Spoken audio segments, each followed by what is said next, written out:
Welcome to the Washington Alliance podcast. We're so excited to have today with us Jason Paul and Ken Sproul are joining us today, and we have a really neat subject we're going to talk about. The name of this episode is Girl Dads. Okay, so we're going to be talking everything about raising daughters who are following the Lord, and raising daughters as Christian. As we are trying to be Christian fathers. And I brought the two experts that I know, and I look at both of these guys as experts, and we're going to introduce ourselves, but I'm going to steal a little bit of their thunder. Both of these men next to me have raised or are in the process of raising 4 daughters each.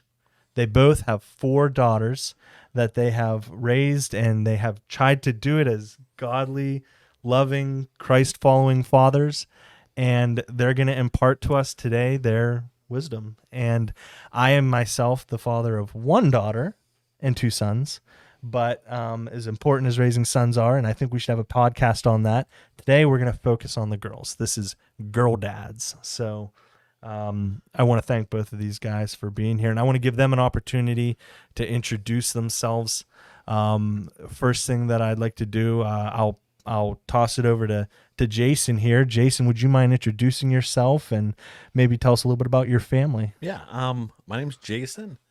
I am married for 20 years and have 4 wonderful daughters. Today, they're wonderful. They range in ages from 17 down to 8, and there's a 14 and a 11 in there. And I'm working on proving myself, whereas Ken has already proven he did a good job. Yeah. So I look to him for guidance a lot. Yeah.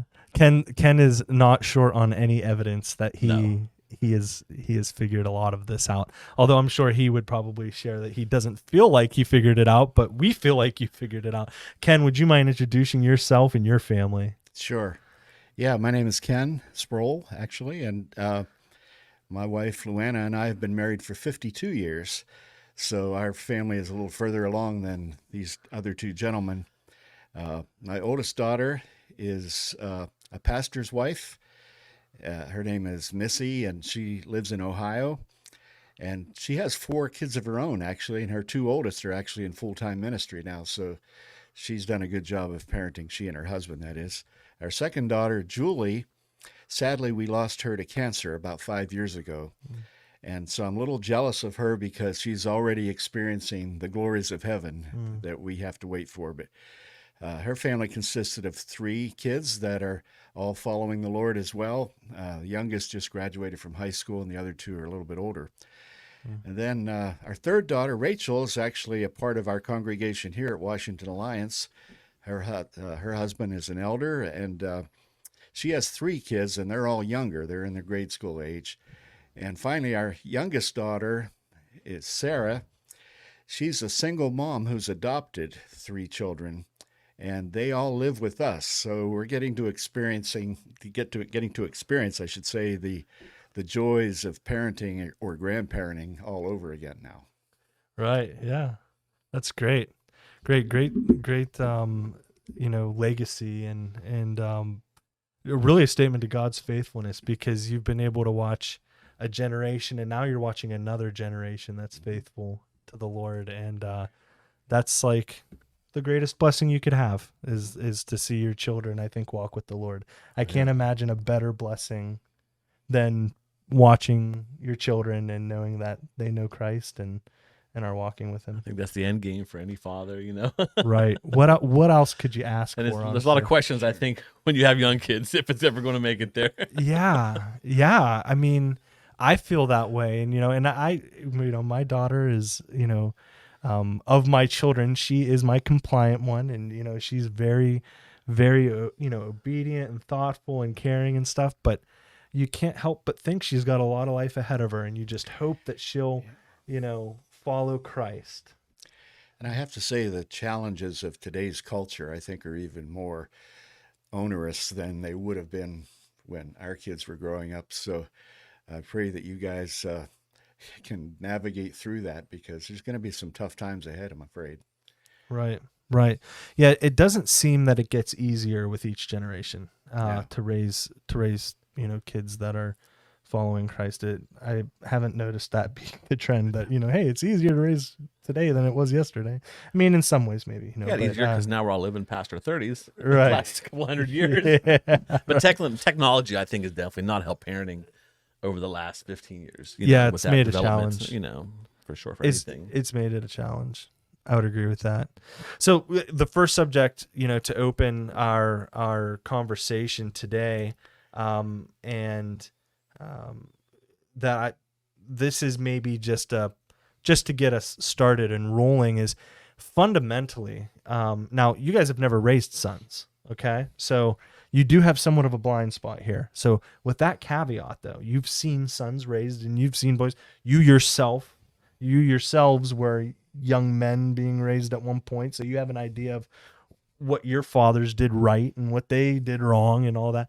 What do you think is the fundamental difference between raising a daughter from raising a son? Like, what are the unique things about raising girls? And just for sake of, I'll pitch it to Jason first, and then we'll toss it over to Ken.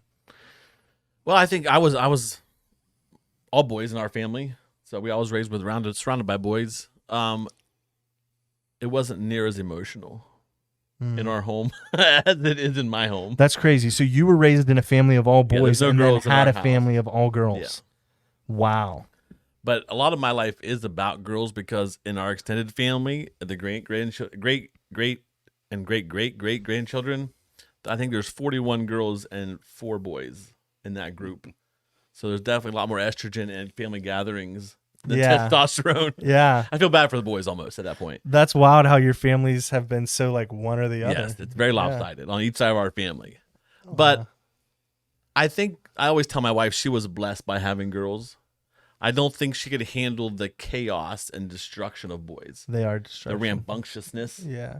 She's okay with the drama Yeah. that comes with girls, but that pure just all day go that boys kind of tend to have, and not caring what gets broken or messed up in the meantime. My girls are very, dainty. They don't want to break things and get muddy and dirty, and Right. you have to push them outside. Where when I was a kid, you had to pull me inside. Right. So I think that's one of the biggest. And boys are honestly harder to raise, probably as far as spiritually. Yeah. I think girls are probably a little more easier to raise in that scenario. I don't know that for sure, but Yeah. I that's the feel like feeling my that you girls get. are easier to raise than I was to raise. Right. From that point of view. You're certainly making it look easy. Your daughters are really. You don't see You behind the bless them. scenes. And that's Yeah. That's great. Yeah. So I'm gonna drop the same question over you to Ken as far as what you have seen is unique about raising daughters versus maybe what you being raised as a son or other men that you've seen raising sons. What do you think have been your unique differences having all girls? Yeah, well, I mean, clearly there are some differences between the male and the female of the species. The females do tend to be more emotional and dramatic, as Jason said, and and I think their needs and their wants are different clearly than boys, but I think at the end of the day. I don't think that you have to have a different strategy necessarily, because even having had 4 girls as we did, there are differences individually just between the girls. Some are more. I was just sharing with Jason before we started. 2 of our girls were neat freaks. The other 2 were slobs. So yeah, how could they be We part won't of the name same names. family? Yeah, we won't name names, but. And that's just one difference. I mean, there are clearly other differences as well. But I think you have to really get in tune with what makes that individual who they are. What makes, some of our girls needed more encouragement because they didn't have a lot of self-confidence, Others were bubbling with self-confidence almost to the point you had to pull back on the reins. So you just have to kind of be guided by what the individual needs are. And frankly, I don't think it's as big a difference between boys and girls as it is just individual to individual. Yeah. Yeah. No, that's fascinating. And I mean, I have the disadvantage that I haven't been parenting daughters very long. But I have the advantage that I do have boys and girls. So I kind of thought about this question myself is, what is different about raising daughters and raising sons. And I personally, I think with the age my kids are, 5 and 8, I think like up to that age, there's less of a difference because young toddlers are kind of young toddlers. I think there's almost more difference at that point between first and second born, almost maybe. Right. Boy or girl. Right. Because you have firstborn one is who's definitely an more impact that you're independent not seeing coming. Right, exactly. And I think that is the bigger difference than their gender is the fact that, Reagan is probably more independent and Warren is probably, he's the younger sibling and has kind of filled that role. And now he's trying to figure out how to fill the role of being the younger sibling and the big brother, so now he's having a little bit of an identity transition there. So, identity crisis to figure out where his spot is. But I think I would, for where I am and what I'm seeing now, I see a small difference.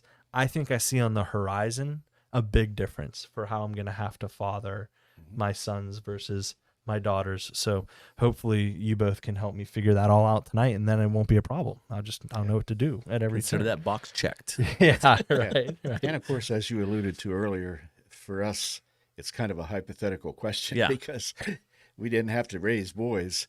Although it's interesting, I'm similar to Jason. I had one brother, and then my brother had two daughters. We had 4 daughters, so it kind of skipped a generation. And then in our family line now we have 13 grandchildren, but 7 of them are boys. So we kind of get to see what it's like raising boys from the grandparenting perspective, at least. Right. Yeah. And especially with your grandchildren who live with you, Right. you have a front row seat. Right. You are parenting, Yeah. parenting kids. A good part of the day. That's right. When you're in a multifamily household, no one gets to wear just one hat in a multifamily household, multi-generational household. And there's something awesome about that, but it's work, right? I mean, that's not an easy thing to do. So I guess I'll start off with the hard questions of, and this is maybe a little broad, but I think it's a good place to start. What's the hardest part that you found about being a father to daughters? What do you think has been and maybe you just pick one big burly challenge and explain what that challenge is and kind of how you've navigated through it. Start with you, Jason. Can you go first one of these times? No. I would say that my challenge is me. I come from all boys. I've always worked in a male-dominant field. I still do. I'm a very strong personality, and my biggest issue I have with me is dialing it down, softening it up. If I'm who I am, they cry. You know what I mean? Because I'm very to the point. I don't really skirt words, but I can't apply that to them. I need to be gentle, with all the girls, even if they're harsher, as people. I just have to change me. So when I come home from work, I got to make sure I wind down. Right. And to be able to, because if I come home directly into that, then I come in a little bit hot. Right. You got to be like, I'm not talking to bricklayers right now. Yeah, it's big. Or, dealing with subs and just kind of yelling and screaming and hollering. But if I do that with my girls, their feelings get hurt. Right. They take it very personally where I don't. And people around me don't. It's just part of the business. So I think that's my biggest challenge as a father is just finding that side of me and being able to apply it to that role. Because I don't always do a good job of that, And I think the girls have learned to deal with that, I should say. But, because I am a bit honest. But with girls, you can't always be that honest. And my wife tells me a lot of times, you can't say that. to a girl.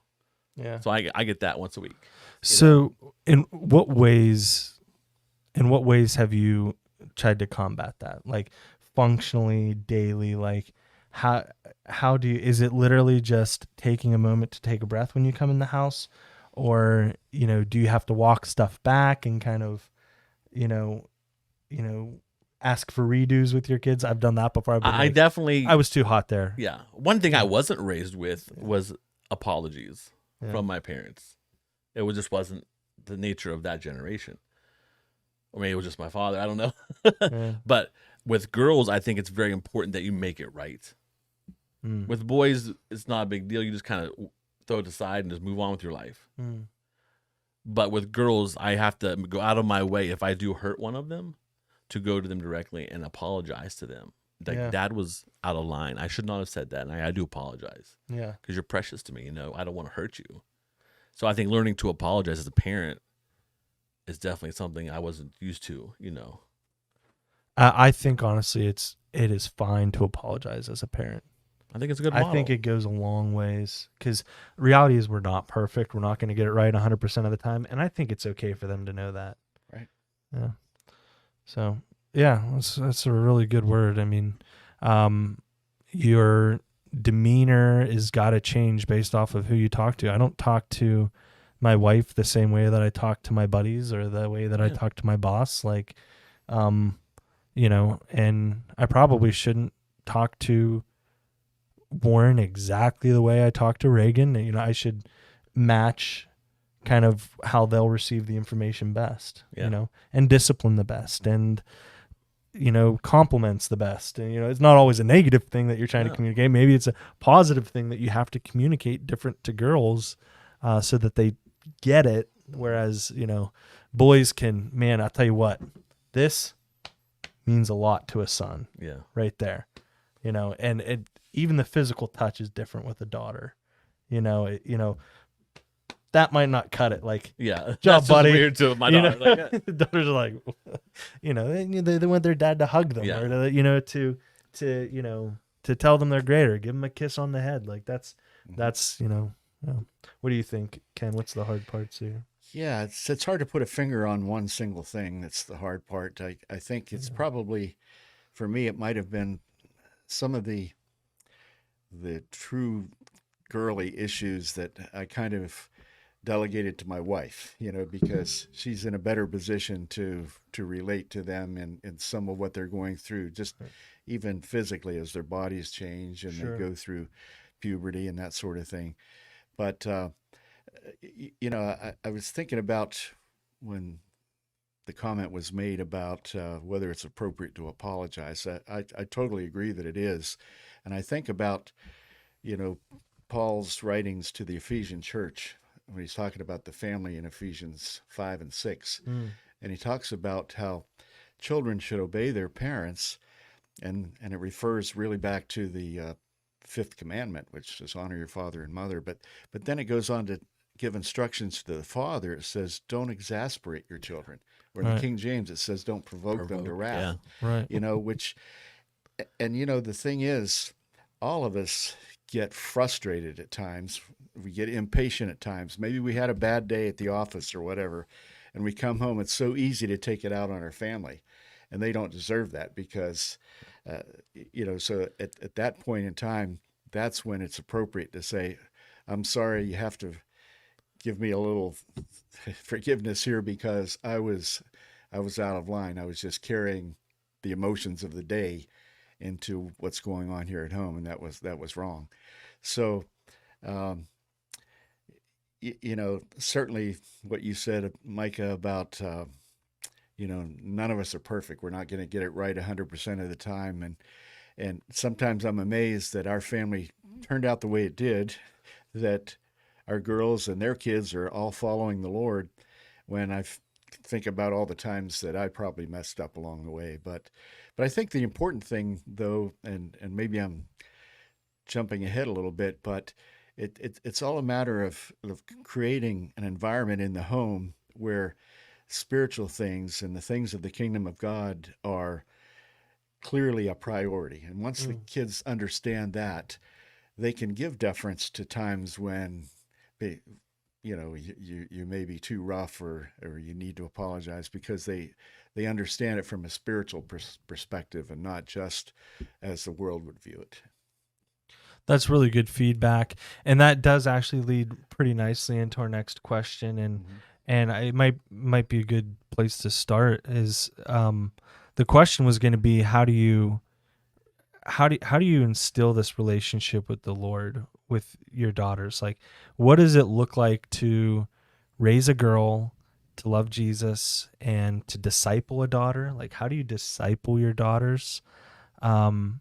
And I like the way you put it, to create a place or an environment in the home where the things to do with the kingdom of God are of priority and importance, and where they're learning about those things.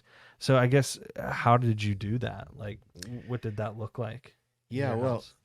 a couple of things. First of all, we don't delegate our responsibility to the church, but I think it's important for the kids to understand that the church and the activities that are available, whether it's kids ministry, youth ministry, or whatever it might be, have a priority. And we never had a discussion in our home. Are we going to church today? Or I don't feel like going to church today. No, I mean, they just understood. We go, we go to Sunday morning worship. Yeah. We used to have Sunday evening services. We'd go to those Wednesday nights, whatever. And so the kids learned early on that was a priority. And then you have to, in the home, I think you have to model the behaviors that are in alignment with what it looks like to be, a follower of Christ, and be more and more conformed to his image. And that's a tough one too, because in our homes, it's one thing when we're in church or in the public view, we all put on our best behavior, right? In the home, we let our hair down. Well, I don't have hair, but we let our hair down, and that's where we can often be at our worst. And so we have to do our best to navigate through that, and let our kids know, whether they're girls or boys, that that's not the way Jesus would want us to do it, Right. and so and we look for teaching moments, like sometimes, like, why did you just call your sister an idiot? Yeah. Well, I mean, she might have been acting that way and deserved that right then, but that's not. Is that what Christ would teach us to do? Yeah. And I think, it's those things, together with the more structured learning they're getting in Sunday school or Awana or wherever it might be, that I think are necessary. You've got to. It can't be just come to church on Sunday and then forget about it till next Sunday. Right. You've got to be looking for those teaching moments. Yeah, it's got to be a throughout. daily walk you're Right. teaching them, not just a Right. Sunday walk. And reading the scriptures together, praying together, and those things, of course, are important as well. Yeah, Yeah. definitely. Yeah, I think I concur with a lot of what he's saying over absolutely. here. The one thing that struck me, though, of all of the things he said, was his emphasis on getting to church on Sunday. I think that's very underrated today I think with so. modern families and modern fathers. It's such a simple thing, and it sounds like an old school thing of like, oh, make sure you get your family to church on Sunday. And it is simple. And it is maybe even call it fundamental or something. But the point is, it works. Mm-hmm. Having that staple, that, coming to the foot of the cross, at least that one day. You can even mess up during the week, Mm-hmm. and I don't want you to, but we're going to. But man, having that anchor on Sunday where we get to draw back to the foot of the cross every Sunday. If you're not doing anything as a father if you feel like you're not doing anything really right as a father raising daughters, like, start there. Oh, yeah. Like that's a great place. Like if, because I think about a lot of fathers I know, they're probably very overwhelmed at hearing about raising a daughter in a godly way, because maybe they haven't had that be their focus. Maybe they haven't even walked with the Lord a very long time, and they're looking at like these guys and me, and they're thinking like, oh, you do all this stuff and pray in the homes. If you haven't started anywhere, I think Ken has a good point. Start with Sunday mornings. Start there, and other things can build onto that. But what a good place to just start there. And I think that's what's failing in the American family, is that prioritizing. We're not modeling that. Even in our own church, there's it's not as much as I would like. I've always been like you said, my kids don't ask me what we doing Sunday morning. Mm-hmm. They know what we're doing Sunday morning. They know what we're doing Wednesday night. Right. Yeah. It's just, and my goal is like when they're young adults, and Sunday rolls around, they don't know what to do besides go to church. Yeah. Like, this is what we do, So I think that's definitely something, and that's controllable for any father wherever you're at in your life. Anyone can do that. Yeah. And prioritizing that. And then as far as the lifestyle at home, that's something that can get better and better Right. as you grow in Christ. You can model Christian behavior. You can model your devotional life. You can model a marriage, because that's important for girls to see how they should treat their husbands and how their husbands should treat them in a happy marriage. True. And how to reconcile. True. You How you know, treat your wife is really important Super to your important. daughter. How you can manage through an argument into reconciliation in front of the kids. Yeah. Seeing that healing process and, seeing that affirmation of love, physical. Yeah. Because all those little things are godly traits that you're modeling to your children, Yeah. And I'm not always great on all those things, but But that's a good word though. I mean, like, would you ever want, your daughter's spouse to be harsh with them? it's literally my worst fear. And like, but like, if you're harsh with your wife, like if I'm harsh with my wife, my daughter's going to think like, oh yeah, well dad talked to mom that way. Like may that never be true, yeah, because like we have to think about that. Like even when we're really frustrated and you get in those tiffs with your wife, you got to remember those little eyes that are watching, and those little ears that are listening that you might not even think they are, but I have learned they are. They can be engrossed in a show, in a game or something completely, and you think that they have no idea, and they'll repeat exactly what you said 3 weeks later. And you're like, how did you hear me talk about that? It might not even be something bad. It just might be like, you said we were going to go to Sky Zone on this day, on this day. Like, well, I mentioned it in passing to your mom while you were in 4 rooms away, but somehow you heard that. But like, they're also picking up on our mistakes. Mm-hmm. In fact, several years, this is kind of an amusing story. Several years ago, we went to our grandkids' kindergarten graduation, and they sang a song, and it's in a Christian school, obviously, but they sang a song which was, "When I grow up, I want to be just like you, so don't disappoint me in whatever you do." And the whole idea was, and that was very Sobering. convicting. And I Sure. thought, oh I my mean, goodness, That's sobering. they really are watching Everything. what we do, and our actions speak a whole lot louder than our words often. Oh man. Yeah, we've got to be on it. I think we need to have grace for ourselves, and kids are resilient.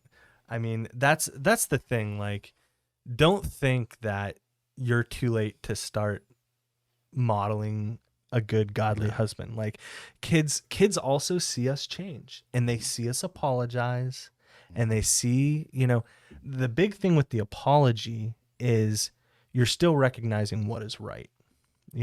And dad's not the ultimate authority on what is right. Yeah. Not, I can't be your rule of faith and practice. Only Christ can be that. Mm-hmm. And I think that's good for them to know, because also they won't look for their husband to be that someday. And I think that that's important, that they're not looking for their husband to be their savior, their Messiah, their healer, their guide. They need to look for Christ that. But all this being said, what a good word on like, how are we treating our wives in front of our daughters? And there's not anything more forgiving than a child. Oh yeah, You know, found that I can out. hurt you way easier than I can hurt my kids permanently. Yeah, They are so quick to forgive yeah, in a healthy environment. yeah, When you mess up, they are the first ones to come to you yeah. and give you a big hug around your leg or something. 3 minutes just like- later.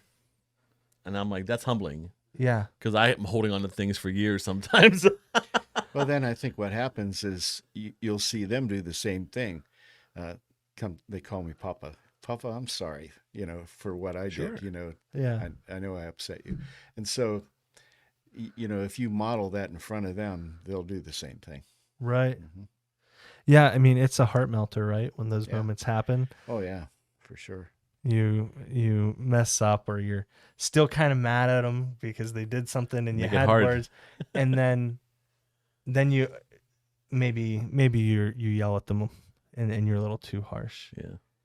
and then about 10 minutes later something happens and they've completely forgot about it and they come over and give you a hug. I've had that feeling of like, man, Reagan, Warren, I was just kind of mean. Like, don't Yeah. come and be like, punish me a little bit. Like, like you can't come and be this sweet right now. And that difference between a hug from an 8-year-old and a hug from a 17-year-old, one is sincere, and one of them, I ask the question, "What do you want?" I definitely question my oldest sincerity when it comes to, "Dad, how's your day? You need a hug?" I'm like, Yeah. "Okay, what do you want?" But Yeah. but no, I think it all comes back to that healthy, safe home environment. If you're nurturing that, you can really get a lot in.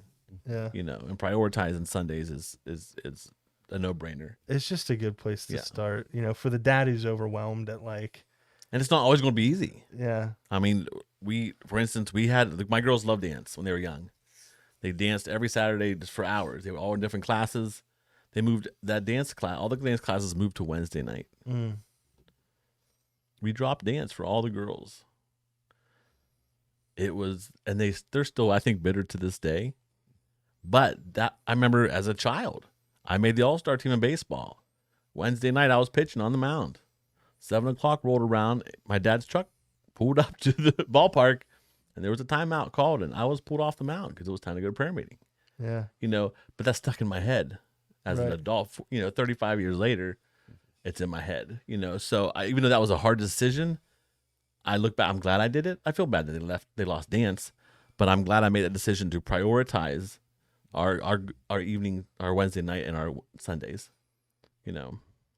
I think they need an anchor for their soul, at the cross. They need to have those regular times where they're able to be washed in the word and hear it from someone other than you, because, chances are we're doing it as often as we can think of during the week, and we're talking to them about the Lord. And I think just verbalizing a lot of it's how I've tried to help my daughter follow Christ is I talk about him a lot intentionally. Yeah. I try to bring him up with like simple everyday things, like just what we're doing, or, I try to acknowledge the Lord and like all of the things we do as much as I can, just so that if I'm acknowledging it and talking about it, I hope that she's internalizing that same rhythm of life. But yeah. and I certainly agree with the priority on our spiritual things, but I think we also have to have our families understand that we have to keep things in balance in our lives. I remember when I was in college, I worked with Campus Life Youth for Christ, and one of the things they emphasized was what they called the balanced life, and I think they still use that today, where our lives have a physical dimension, a mental dimension, a social, and spiritual. And we need to kind of keep those in balance. I mean, if all we did was read the Bible every day, we wouldn't be much good in our world. Right. And if it as good as exercise is for our bodies, if that's all you did, it wouldn't be good. And if no matter how much you want to be a learner and read and study all the time, that's not good either, or just socializing all the time. So it's a matter of like keeping those things in balance so that, yes, the spiritual dimension is the most important of those, but it still has to be balanced with other things so that your life is full as God intended it to be, I think. Right. And I think the big thing you're protecting against there, Ken, is compartmentalizing Jesus for your Yeah. kids. You know, Right. if church and when you have the Bible cracked open is the only time that you're talking about God, then Right. you've got to make time for all of these things in your life, and Christ shows up in all of them. And Exactly. yeah. Mhm. So the question that you're all dreading, okay? Well, you're probably not because you've survived this one, but Jason's dreading this question. Yes. Maybe dating, courting, boys. Ken, how do we do this? Ken, what's Please tell tell us? me. Like, how do you possibly let your little girl, get in that car and go on that first date? And what was going through your mind? And were you nervous? Did you get the shotgun out and clean it? Like, did you do that? Did you talk to someone on a phone about burying a dead body as you walked in the door? How did you handle these things? Yeah. Well, that can be a tough one, of course. I mean, when you think about it, I mean, there's a lot of parallels even in other things. Like, for instance, if you teach your teenager to drive, but the first time you give them the keys and let them go, you can't be in the passenger seat all the time, right? And so there's a similar thing when it comes to dating. Now, thankfully, our girls weren't really too interested in dating before we thought they should be, because I noticed one of your questions was possibly like, what's the proper What age? age? Yeah. Well, I don't think that's necessarily a hard and fast rule either, because I think it depends on certain things, like how mature is your daughter, how responsible is she, um, how ac- how has she proven herself to be accountable, and that, and then it has also something to do with the person that she wants to see. I mean, is True. that Yeah. person, what do you know about that person, Yeah.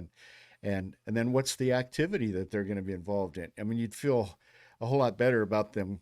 They're going to some kind of event where there's a lot of kids around versus, oh yeah, we're going to go take a walk in the park in the moonlight by ourselves, Yeah. 3 So, a.m. so you have to, you have to kind of judge all those things, I think, and then, and all the time, like, you just trust and pray that your preparation through what we've been talking about before and laying the foundation of what does it look like to be a follower of Christ, and know that you're created in his image and that you need to live that way regardless of the circumstances, whether you're dating or whatever it is, But yeah, I mean, that's a tough thing. There's no easy answer for that. Do you remember kind of the first date with your oldest daughter, like the first time you had to cross that divide of, her seeing a boy? Yeah, I think so. But I guess, I had a lot of confidence in her because Yeah. I just knew that she was ready, and I knew that she wouldn't disappoint us, Yeah. in any way, but then, you can't help but as a father and thinking about, you know, how did you treat the first girl you ever dated, and what were some of your thoughts? And I thought, I hope that guy doesn't have the same thoughts I had. Yeah. I hope But he's a better guy than I was. Yeah. yeah, exactly. But in each case, the guys that they were interested in, we knew them to be born again believers, and that makes a big difference. In fact, Sure.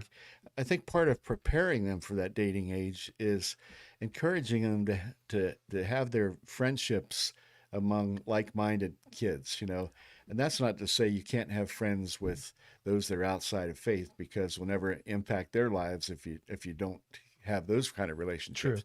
But I think it's important that, that, like, your deepest and closest friends ought to be those that share your faith, so that uh, it's more likely that you're going to, like, if you send your kid to a Christian school or Christian college, that it's more likely they're going to meet their future mate, uh, that the one that they meet as their future mate is going to be someone that you would approve of, Right. because you've already kind of encouraged them to build those kind of relationships. Right. I think that's a good testament to the confidence and the dating conversations. Like, you don't start thinking about that the day that your daughter wants to start dating. You start thinking about that when they're little kids and you're training them to follow Christ, and Right. because it seems like once you got to that point, you just had confidence. Like, you knew that you had trained and that you had guided her. I think that's being a father of daughters. It goes back to when they're young, and giving that daughter the appropriate love that she needs from a man, that she's not, when she's older, looking for that something. She doesn't get the wrong idea what that should be. She doesn't need to get this. I think hugging your daughters, physical touch is very important for a daughter. Giving them that appropriate touch. Versus letting them just go out there and then looking for that physical relationship when they're older. And I agree with Ken. When I was a young father, I was like, you're not dating until you're X amount of years old. And now that I have daughters, I was like, well, you're not going to date for a lot longer than your sister because you're not ready yet. So it could be arranged by the kids. And my oldest, she notices boys, but it's not a priority that she has to have a relationship. She wants it. All her friends are in relationships, but I've seen most of them crash and burn. And then I said, all you're doing is ruin friendships. So just sit back, relax. High school's a hard age to date. Yeah, it's a lot. And even having youth groups like ours, which is very strong and big, you get that inner dating stuff, and it's just tragic to watch, from the inside. Yeah. But I think it feel all that. starts modeling that appropriate male relationship with your daughter early on through their life as they grow up. Yeah, I'd agree. And yeah, you're probably having those conversations now, and starting to at least maybe starting to broach the topic. I'm sure it's come up There's at this definitely been point, some boys come and go, which is I've seen the type of person that she, and that gives me encouragement, Yeah. that she's dated, wanting to pursue godly families and godly, gentlemen. And That's right. so, That's right. She has.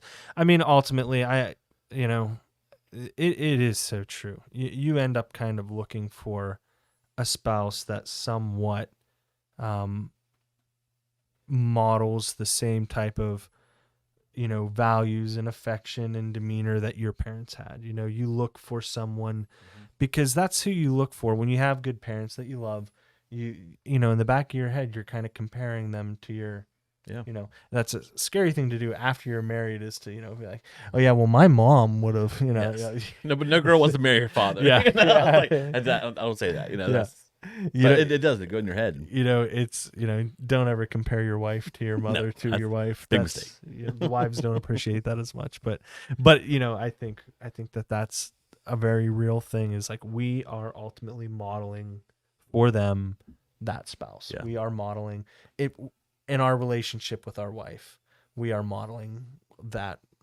I think that's my big takeaway for today. Yeah. Of all the stuff we talked about, I think that is, the example that we're setting is maybe more important than like specific father-daughter conversations that you sit them down and have. It's like, yeah, those are important. And you've probably had those, and you've probably had those where, you've sat them down. But probably the bigger impact, and be interesting. Maybe we should have had a daughter here to tell us, one of your daughters, maybe a follow up one. It's like, okay, now that you're here, Now you're talking to the girls, see if it's true. yeah, I bet you one of them would have said, like, the bigger impact was just how I saw my dad act every day. Yeah. At the end of the day. And I always want to model behavior, and I want my daughters to marry better than their mother did. Right. No doubt. Well, guys, that is 45 minutes that went very quickly. It would go very quickly. Very quickly. And I think we could probably spend hours upon hours and episodes upon episodes on raising daughters. There's so many things that I would have liked to hit on, but I think we have really got some good nuggets in here. And I want to encourage people in the audience, like, number one, fathers out there that are raising daughters, like, what advice can you offer the community and offer the church, and how are you raising your daughters to follow Christ, and what has been important hallmarks of your fatherhood I think that we would be blessed to read those comments. And also we always want to encourage and invite questions. People, you're dealing with something's going on. Don't hesitate to put a comment there or to message the church. And we have a great group of elders and pastors here, and anyone here would be happy to talk to you about whatever you're facing with raising children and following the Lord and following Christ and walking with the Spirit and being filled with the Holy Spirit. I think we have a good community of people at our church that would be open to conversations like that. Sure. So never hesitate. These podcasts, like, they are very much us standing here and talking, but I always envisioned, like, this kind of being a back and forth thing in the comments and in the conversation. So don't hesitate to reach out with your questions or your comments. That's a good thing that'll bless us all. So, but thank you, Ken, Yes, thank you. for Great joining insight. us, and thank you, Jason, for joining Always a us pleasure. and for parting the wisdom. And your daughters and your families are in my prayers and in my thoughts. And I've been thinking about your family so much leading up to this podcast. And you guys are both blessed, very, very blessed. I'm blessed too. And I pray that God continues that in both of your lives and for many more years and many more generations, and that it keeps going. So, and thank you all for joining us. That's a wrap for this podcast, and we will catch you in our next episode. Thank you.